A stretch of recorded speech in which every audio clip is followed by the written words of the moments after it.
রতনপুর গ্রামে গরম তার চরমে ছিল। সূর্য আগুন বর্ষণ করছিল। সেই গ্রামে রাঘব এবং তার স্ত্রী সারিতা এই প্রাণঘাতী গরমে অতিষ্ঠ ছিল। তাদের কাছে এমন কোনো উপায় ছিল না যা দিয়ে তারা এই গরমে একটু শান্তি পেতে পারে। সেই গ্রামেই এক ধনী শেঠ বাস করত, যে ছিল খুব লোভী ও চতুর। একদিন শেঠ তার ব্যবসার কাজে শহরে যাচ্ছিল। তপ্ত রোদে হাঁটতে হাঁটতে সে ক্লান্ত হয়ে এক গাছের নিচে বিশ্রাম নেওয়ার সিদ্ধান্ত নিল। সফরের সময় তার হিরে ও মুক্তো ভরা দামি থলিটি কোথাও পড়ে গেল। সে ঘন্টার পর ঘন্টা থলিটি খুঁজল, কিন্তু কোনো হদিশ পেল না। সে গ্রামে ঘোষণা করার সিদ্ধান্ত নিল। শোনো শোনো শোনো, রতনপুরের মানুষরা মন দিয়ে আমার কথা শোনো। শেঠ কারোরিমালের হিরে ও মুক্তো ভরা থলি কোথাও হারিয়ে গেছে। গ্রামের যে মানুষ হিরে ও মুক্তোর থলি খুঁজে শেঠজিকে এনে দেবে, তাকে 5টি স্বর্ণমুদ্রা পুরস্কার দেওয়া হবে। এই গরমে নিজের ভাগ্য পরীক্ষা করো এবং জলদি সেই থলি খোঁজা শুরু করো। আরে, এই শেঠ আমাদের কি বোকা ভাবে নাকি? এই প্রাণঘাতী গরমে আমরা ওর হিরে মুক্তোর থলি খুঁজে বেড়াবো?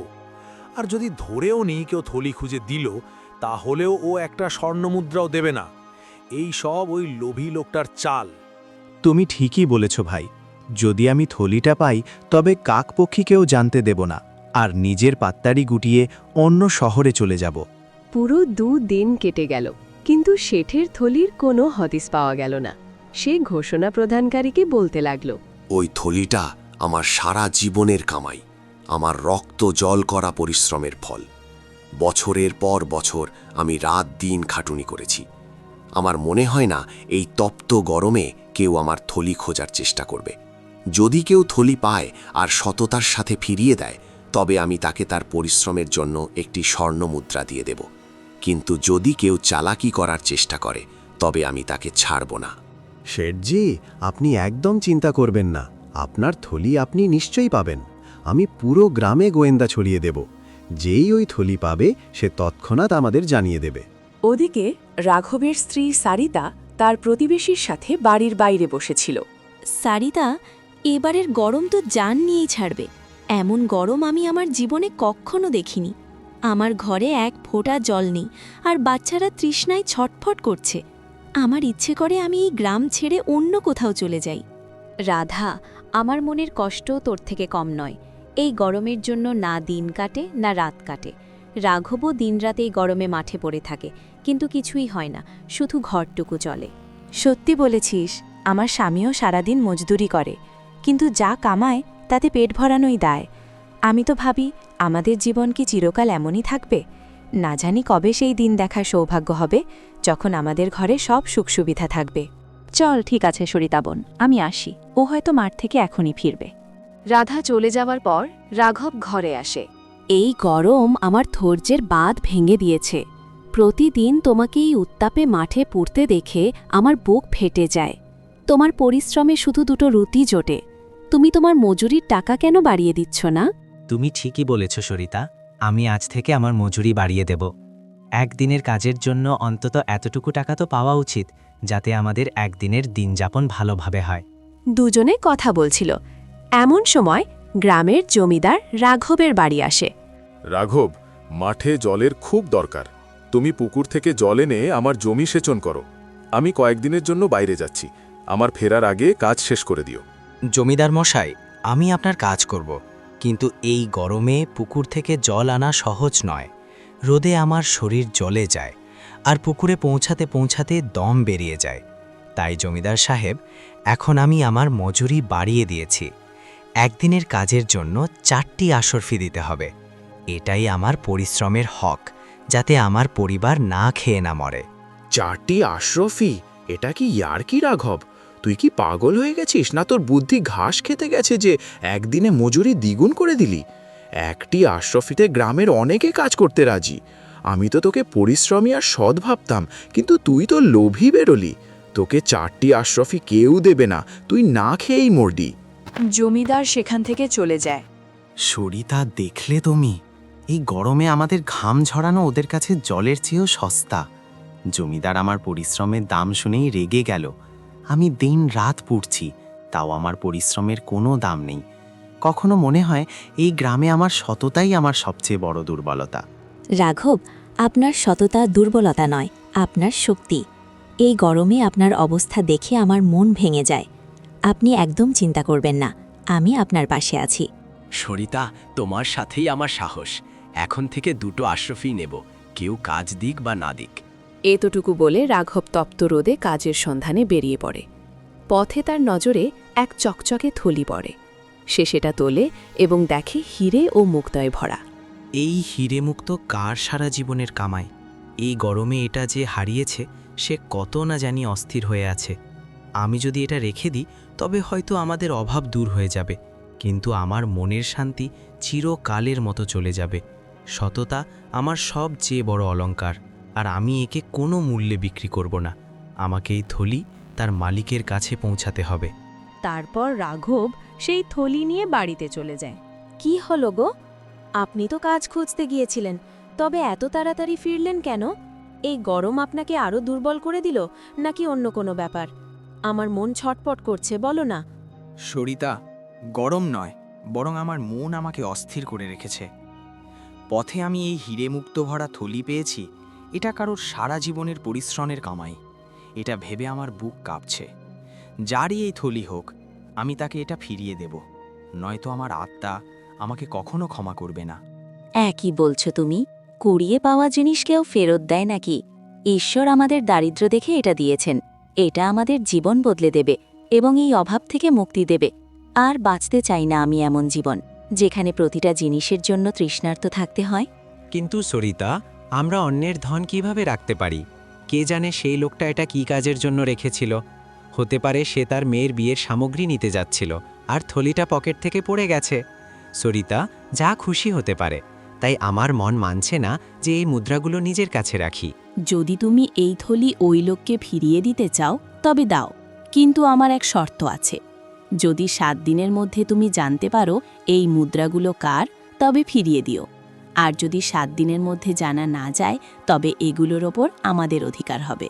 ঠিক আছে সরিতা, আমি 7 দিন অপেক্ষা করব। যদি মালিকের সন্ধান পাওয়া যায় তবে ফিরিয়ে দেব, নয়তো তুমি যেভাবে চাও এই হিরেমুক্ত ব্যবহার করতে পারো। 7 দিন কেটে গেল, কিন্তু কেউ থলির মালিক এলো না। ওদিকে শেঠ খুব অস্থির হয়ে পড়েছিল। এটা কি তামাশা? তুমি কি গ্রামে ঠিকভাবে ঘোষণা করনি? এই গরমে আমার থলি কেউ ফেলাতে এলো না কেন? হিরে মুক্তর থলি আমার যেভাবেই হোক চাই, নয়তো আমি বরবাদ হয়ে যাব।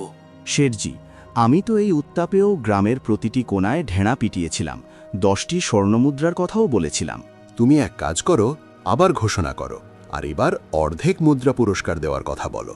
শোনো শোনো শোনো, শেঠজির থলি যে ফিরিয়ে দেবে সে অর্ধেক স্বর্ণমুদ্রা পাবে। এই গরমে ভাগ্য পরীক্ষা করো।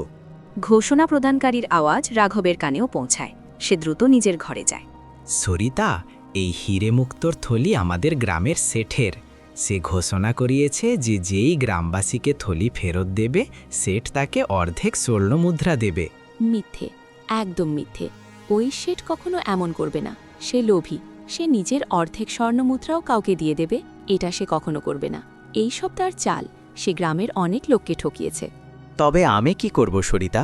এই থলি শেঠকে ফেরত দেব না। যদি শেঠ ঘুণাক্ষরেও টের পায়, তবে সে আমাদের থেকে থলি কেড়ে নিয়ে যাবে আর আমাদের সাথে খারাপ ব্যবহারও করবে। তাই ভালো এটাই যে আমি ওর থলি ফিরিয়ে দিই।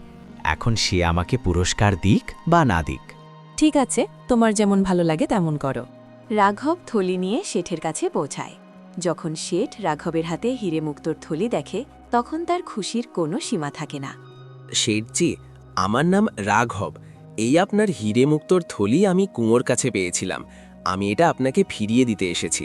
এই নিন আপনার আমানত। আমি তো ভেবেই নিয়েছিলাম যে এখন আর আমার থলি পাবো না, আর আমি বরবাদ হয়ে যাব। কিন্তু তুমি আমার থলি ফিরিয়ে দিয়ে আমার ব্যবসা বাঁচিয়ে নিলে। এই থলিতে হিরে মুক্ত এবং 50টি স্বর্ণমুদ্রাও ছিল, কিন্তু এতে তো এখন মাত্র 10টি মুদ্রাই আছে। আমার মনে হয় যে তুমি নিজের পুরস্কার আগেই বের করে নিয়েছ। চলো, ভালোই করেছ। এমনিতেও আমাকে তো তোমার পুরস্কার দিতেই হতো। আপনি একই বলছেন শেঠজি? এই থলিতে 50টি নয় বরং 10টি স্বর্ণমুদ্রা ছিল। যখন আমি থলি পেয়েছিলাম তখন আমি নিজে হাতে মুদ্রা গুনেছিলাম। তোমার কথার মানে কি যে আমরা মিথ্যে বলছি আর আমরা তোমার পুরস্কার ফেরত দিতে চাইছি না? না শেঠজি, তেমন কথা নয়। তবে কেমন কথা? নাকি আমার সাথে চালবাজি করছো আর আমার থেকে ডবল পুরস্কার নিতে চাইছো? এ শেঠজি, আপনি একই বলছেন? আমি এই থলি থেকে একটা মুদ্রাও বের করিনি। যদি আমি চোর হতাম তবে এই থলি আপনাকে ফিরিয়ে দিতে আসতামই বা কেন? আমি এই গ্রামের নামই শেঠ, আর তুমি ইচ্ছা করে আমাকে বদনাম করার চেষ্টা করছো।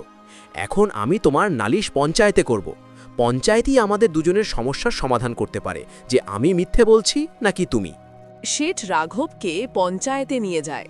সরপঞ্চজি, আমার হিরে মুক্ত ভরা থলি হারিয়ে গিয়েছিল। সেই থলিতে 50টি স্বর্ণমুদ্রাও ছিল।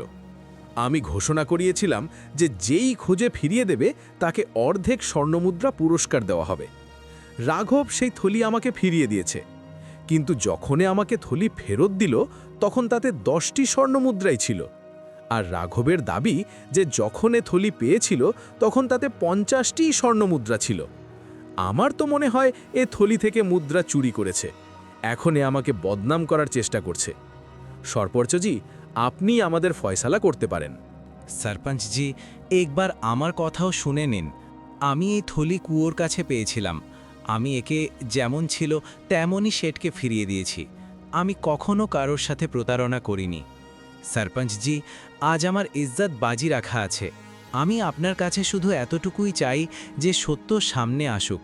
আমি গরিব হতে পারি, কিন্তু বেঈমান নই। আমাদের কাছে এই বিষয়ে এখন পরিষ্কার প্রমাণ নেই। আমি এর পুরো তদন্ত করাবো। আপনারা দুজন 5 দিন পর পঞ্চায়েতে আবার হাজির হবেন। এখন আপনারা এখান থেকে যেতে পারেন। 5 দিন পর সরপঞ্চ দুজনকে আবার ডাকে। শেঠ, তুমি বলেছিলে যে তোমার থলিতে 50টি স্বর্ণমুদ্রা ছিল। তবে এই 10টি হিরে ও মুক্তওয়ালা থলি তোমার কিভাবে হতে পারে? তুমি তোমার 50টি মুদ্রার থলি খোঁজ করো, আর রাঘব, এই 10টি হিরে ও মুক্তোর থলি তুমি নিজের কাছে রাখো। যদি 2 সপ্তাহের মধ্যে এই মুদ্রাগুলোর মালিক থলি নিতে আসে তবে তুমি তাকে ফিরিয়ে দিও, নয়তো এই থলি তোমার হয়ে যাবে। তারপর তুমি যেভাবে চাও এটা ব্যবহার করতে পারো। সরপঞ্চের কথা শুনে শেঠ রাগে ফেটে পড়ে, কিন্তু সে কিছুই করতে পারে না। সে নিজের জালে নিজেই ফেঁসে গিয়েছিল, তাই সে চুপচাপ নিজের বাড়ি ফিরে যায়। রাঘব, আমি প্রথম নজরেই শেঠের লোভ দেখে নিয়েছিলাম যে সে তোমার ওপর মিথ্যে অপবাদ দিচ্ছে, তাই ওই শেঠকে তার কাজের শাস্তি পেতেই হতো। এখন তুমি নিজের বাড়ি যেতে পারো, আর এখন এই মুদ্রাগুলো তোমার, এর ওপর কারোর অধিকার নেই। সরপঞ্চজি, আপনি খুব মহান। আমরা খুব ভাগ্যবান যে আমাদের আপনার মতো ন্যায়প্রিয় সরপঞ্চ মিলেছে। রাঘব সব ধন নিয়ে বাড়ি চলে যায়। তারপর সরিতা তাকে বলতে শুরু করে, আরে কি হয়েছে? এত তাড়াতাড়ি বাড়ি চলে এলে, আর এই ব্যাগটা আবার বাড়িতে নিয়ে এলে? তারপর রাঘব পঞ্চায়েতে যা কিছু ঘটেছিল সব কথা বলতে শুরু করে। তারপর সরিতা সব কথা মন দিয়ে শুনতে থাকে।